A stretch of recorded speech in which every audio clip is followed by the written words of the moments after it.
স্বাগতম engineering solutions বাংলায় আরও একটি নতুন ভিডিও নিয়ে আমি হাজির হয়েছি আপনাদের সঙ্গে। আজকের ভিডিও শেষে আমরা একটি ইন্ডাস্ট্রিয়াল ডিস্ট্রিবিউশন ট্রান্সফরমারের এইচটি কেবল বা XLPE কেবল ক্যালকুলেশনের উপরেই পুরো ভিডিওটি সাজিয়েছি।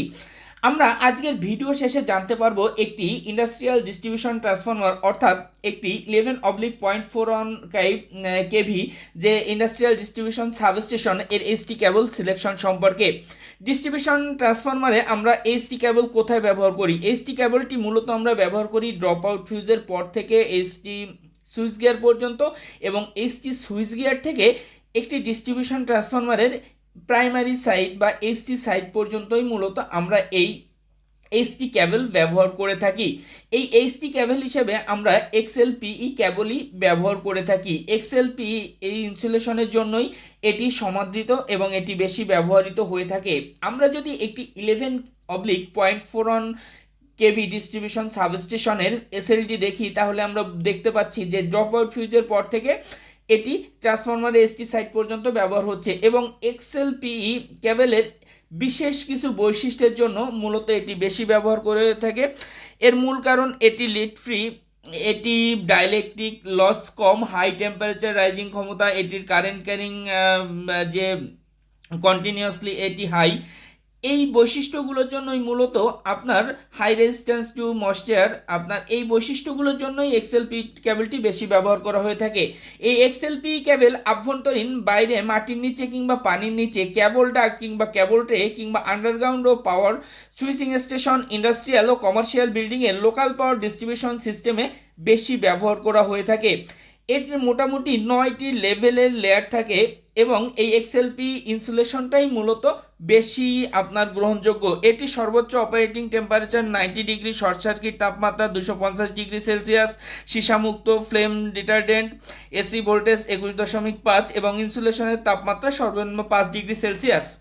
এই XLPE বা এইচটি কেবল সর্বনিম্ন 25 RM এবং ম্যাক্সিমাম 300 RM পর্যন্ত হয়ে থাকে।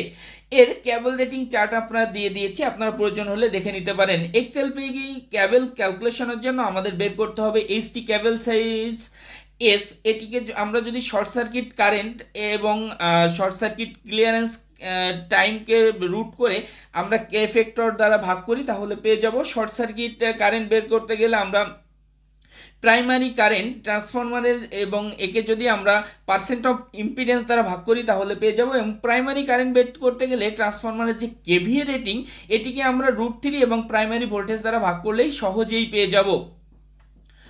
এবার আমরা এই একটি 500 কেভি ডিস্ট্রিবিউশন ট্রান্সফরমারের প্রাইমারি কারেন্ট হচ্ছে আপনার এই 500 কেভিএ ভাগ √3, এবং এর প্রাইমারি ভোল্টেজ হচ্ছে 11,000, অর্থাৎ 500 গুণ 1000 ভাগ 1.732, যেটি √3 মান, গুণ 11,000 সমান হচ্ছে 26.2।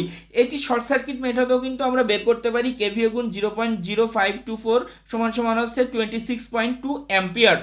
এখন এই 500 কেভি ডিস্ট্রিবিউশন ট্রান্সফরমারে এইচটি কেবল সাইজ হবে এর প্রাইমারি কারেন্ট ভাগ এর পার্সেন্ট অফ ইম্পিডেন্স, অর্থাৎ এর যে আপনার শর্ট সার্কিট কারেন্ট। আমরা একটি এনার্জি ব্যাক ইঞ্জিনিয়ারিং এর 500 কেভির 4% হচ্ছে এর পার্সেন্ট অফ ইম্পিডেন্স, অর্থাৎ 26.2 ভাগ 0.04 সমান হচ্ছে 655। একে যদি আমরা কিলো অ্যাম্পিয়ারে বের করতে চাই তাহলে 1000 দ্বারা ভাগ করলে আমরা 0.655 কিলো অ্যাম্পিয়ার। এটি নর্মাল রেটিং এর সাধারণত 10 গুণ পর্যন্ত হয়ে থাকে এই শর্ট সার্কিট কারেন্ট, অর্থাৎ 6.55 কিলো অ্যাম্পিয়ার। এই 500 কেভিএ ডিস্ট্রিবিউশন ট্রান্সফরমারের ক্ষেত্রে শর্ট সার্কিট কারেন্ট, এটি আমরা শর্ট সার্কিট রেটিং চার্ট দেখেও বের করতে পারি।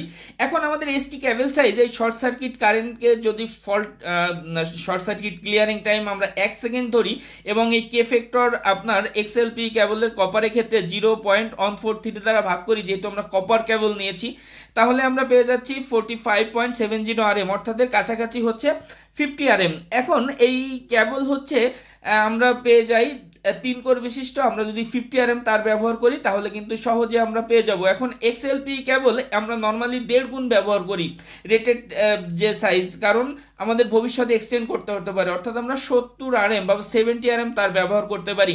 কিন্তু আমরা এই শর্ট সার্কিট ক্লিয়ারিং টাইম যদি 3 সেকেন্ড ধরি তাহলে কিন্তু আমাদের 1.5 গুণ ব্যবহার করতে হবে না, অর্থাৎ এই 6.55 গুণ ক্লিয়ারিং টাইম 1.732 বা কে ফ্যাক্টর কপারের ক্ষেত্রে 1.43, অর্থাৎ আমাদের 79.33 আরএম বা 70 আরএম, অর্থাৎ আমাদের এইচটি কেবল সাইজ হচ্ছে 3 কোর গুণ 70 আরএম, বা এই 70 আরএম তার যদি আমরা ব্যবহার করি এটা কিন্তু সাফিসিয়েন্ট সাইজ।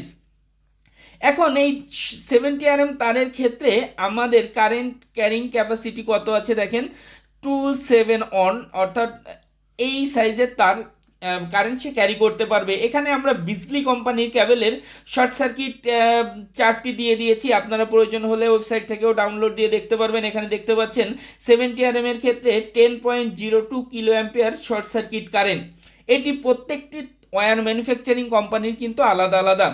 অ্যাভেলেবেল বাজারে 100 কেভিএ থেকে 4000 কেভিএ পর্যন্ত ট্রান্সফরমার কিন্তু অ্যাভেলেবেল রয়েছে, এবং আমরা এটি এনার্জি ব্যাক ইঞ্জিনিয়ারিংয়ে যে সাইজের এইচটি কেবল ব্যবহার করা হয় নির্দিষ্ট সাইজের ট্রান্সফরমারের জন্য আমরা সেটি এখানে মেনশন করে দিচ্ছি আপনাদের সুবিধার্থে। সাধারণত 100 কেভিএ থেকে 250 কেভিএ ট্রান্সফরমারের ক্ষেত্রে 70 আরএম XLPE কেবল ব্যবহার করা হয় এনার্জি ব্যাক ইঞ্জিনিয়ারিং লিমিটেডের সাবস্টেশনে। আপনার এর পরের যে সাইজটা অর্থাৎ 100, 160, 200, 250 পর্যন্ত 70 আরএম, 315 থেকে 800 কেভিএ পর্যন্ত 95 আরএম কেবল, এবং 1000 থেকে 1600 কেভিএ পর্যন্ত 120 আরএম, এবং এই যে 2000 থেকে 4000 পর্যন্ত 180 আরএম এর বা 180 সাইজের যে XLPE কেবল এটি ব্যবহার করা হয়। আপনাদের সুবিধার্থে এটি আমরা মেনশন করে দিয়েছি, তাহলে আপনারা আরও বেশি ক্লিয়ার হতে পারবেন। আশা করি ভিডিওটি ভালো লেগেছে। যদি ভিডিওটি ভালো লেগে থাকে অবশ্যই লাইক, কমেন্ট এবং শেয়ার করবেন। ধন্যবাদ।